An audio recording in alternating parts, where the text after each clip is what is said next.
oui, génial. Elle attire la curiosité de tous les amis du fort, la machine à vapeur de Lonsin, depuis qu'elle est sortie de son long chantier de restauration.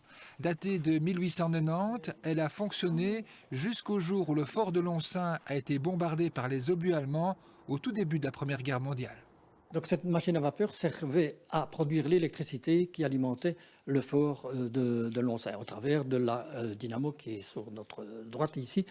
Et donc c'est elle qui alimentait en électricité le fort. Et elle a tourné jusqu'au le 15 août 1914 à 10 heures où la cheminée de la chaudière a été obstruée, donc plus de vapeur, plus de machine, plus d'électricité. Pratiquement rien de la machine, hormis le bâti, le cylindre, le régulateur de vitesse. Tout ce qui était possible d'avoir été volé l'avait été. Il manquait des pièces. On a dû reconstruire à peu près 110 pièces pour remettre la machine dans l'état actuel.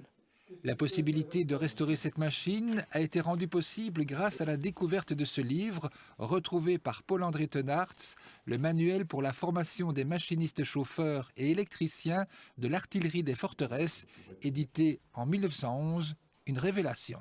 Ce manuel militaire nous a permis, en remettant les croquis à l'échelle, de pouvoir redessiner des pièces et les réaliser avec une fiabilité assez surprenante.